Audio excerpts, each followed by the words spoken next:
中乐透一夜致富是很多人的梦想，不过如果真的中奖了，你将要怎么样去运用这一笔意外之财呢？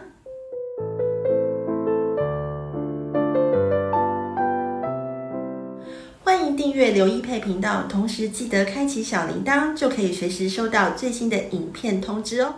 中乐透一夜致富是很多人的梦想，不过根据诺贝尔经济学奖得主 Richard Thaler 教授指出呢，中乐透的人呢所获得的奖金呢，通常会被我们的大脑归类到不劳而获的账户里面，因此花起钱来很容易欠缺思考，而这不理性的决定呢，经常会让幸运的中奖人到最后不幸破产，甚至于呢，比中奖前的人生呢过得更为悲惨。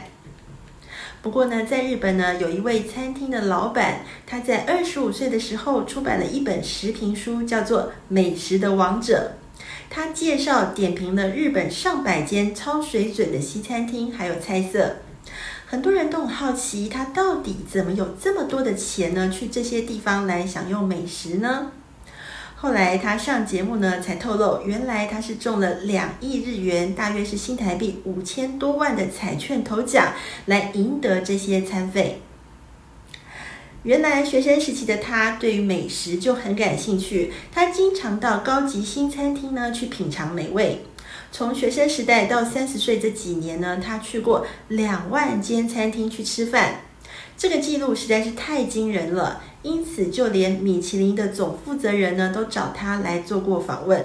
原来有一次呢，他到东京去旅行，他想到自己刚过20岁，于是呢就顺手买了彩券来当纪念，没想到就中了2亿日元，相当于新台币5500多万的奖金。没想到他在5年内就花光了所有的钱，但是呢，他倒是悟出了一个道理。因为他尝遍了顶级的佳肴，对美食已经完全失去了兴趣。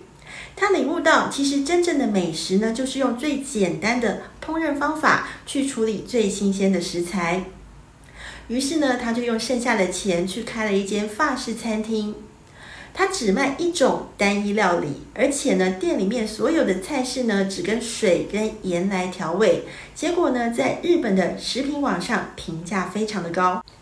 其实美国芝加哥的教授呢 Richard Thaler 教授他指出呢，他觉得除了荷包这种实际的账户之外呢，其实人的头脑里面呢，其实还存在着另外一种心理账户。好，一般来说呢，人们会把现实中一些客观等价的支出呢，在心理上去划分到不同的账户里。比如我们会把薪水归到日积月累的勤劳账户中，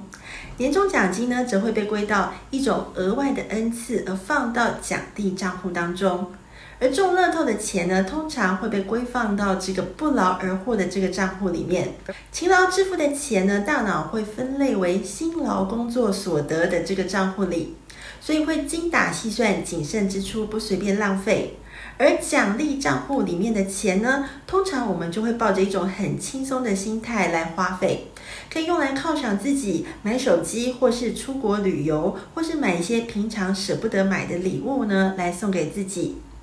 至于不劳而获的这个账户呢，就最不经用了，通常是来匆匆去也匆匆。这也是为什么一些中了奖的人呢，不管他平常是多节俭，只要一中了几百万呢，马上就会豪情万丈，义薄云天。